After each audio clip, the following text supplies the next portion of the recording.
আপনারা জানেন 5ই মে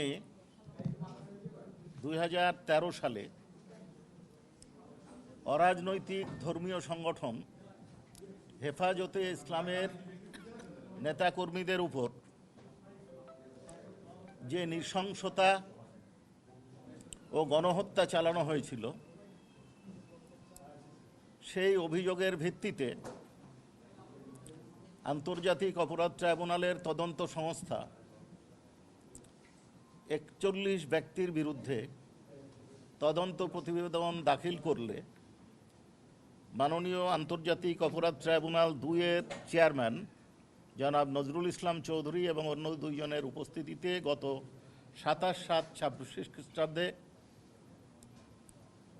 ওই 41 জনের বিরুদ্ধে লার্নেড চিফ প্রসিকিউটর কর্তৃক দাখিলি ফরমাল চার্জের ভিত্তিতে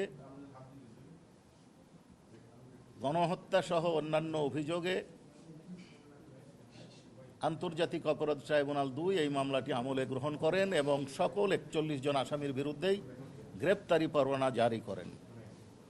ওই গ্রেপ্তারি পরোয়ানার অর্থাৎ ফরমাল চার্জের সিরিয়াল 10-এ ছিলেন বা আছেন সাবেক পাটমন্ত্রী, আওয়ামী লীগ নেতা এবং সাবেক এমপি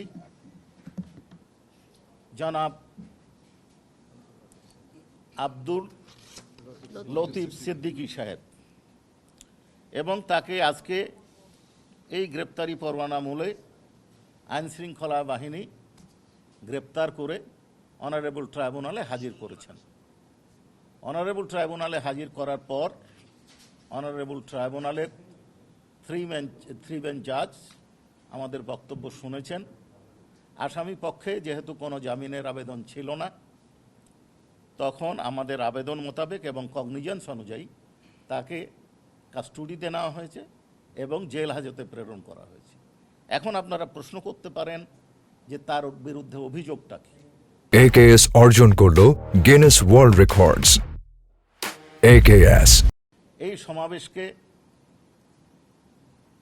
উঠিয়ে দেওয়ার জন্য, নষ্ট করে দেওয়ার জন্য রাতের অন্ধকারে 3টে বাহিনী, র্যাব, পুলিশ এবং বিজিবির সমন্বয়ে ব্ল্যাক আউট করে 3টি বাহিনী 3টি অপারেশনের মাধ্যমে, যৌথ সমন্বয়কৃত অপারেশনের মাধ্যমে এই হেফাজত কর্মীদেরকে ওইখান থেকে অপসারণ করে, ঘটনাস্থলেই বেশ কয়েকজনকে হত্যা করে, যার পথে নারায়ণগঞ্জে হত্যা করে, আরও বিভিন্ন জায়গায় হত্যা করে।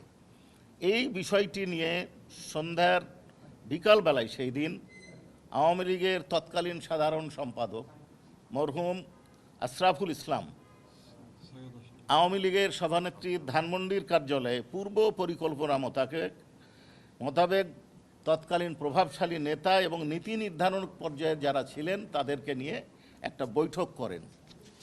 বৈঠকে যারা উপস্থিত ছিলেন এবং বক্তব্য দিয়েছিলেন তাদের মধ্যে ছিলেন আব্দুল লতিফ সিদ্দিকী, যেটা পরদিন দৈনিক যুগান্তর সহ বিভিন্ন পত্রপত্রিকায় প্রকাশিত হয়েছে। এবং ওইখানে তাদের মূল সিদ্ধান্ত ছিল, তারা ঢাকা ছাড়ুন স্লোগান দিয়েছিল নেতাকর্মীদের উদ্দেশ্যে এবং বলেছিল, তারা মানে আওয়ামী লীগের ওই সিদ্ধান্তে বলেছিল যে ঢাকা ছাড়ুন, না হলে ভবিষ্যতে ঘর থেকে বের হতে দেব না, এই মর্মে হুঁশিয়ারি উচ্চারণ করেছেন।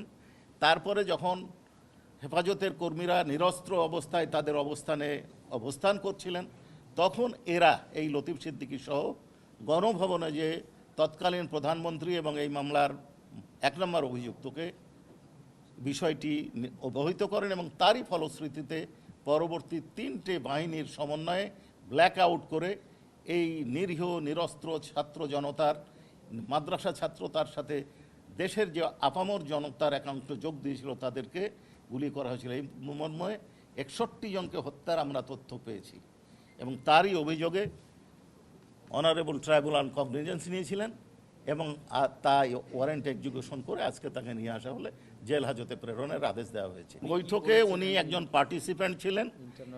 ইন্টারনাল সকল বক্তব্য আমাদের কাছে আসবে না, তবে তাদের যে সম্মিলিত সিদ্ধান্ত, এই সিদ্ধান্তটা তাদের ছিল, স্লোগান দিতে বলেছিলেন ঢাকা ছাড়ো নয় ভবিষ্যতে ঘর থেকে বের হতে দেওয়া হবে না।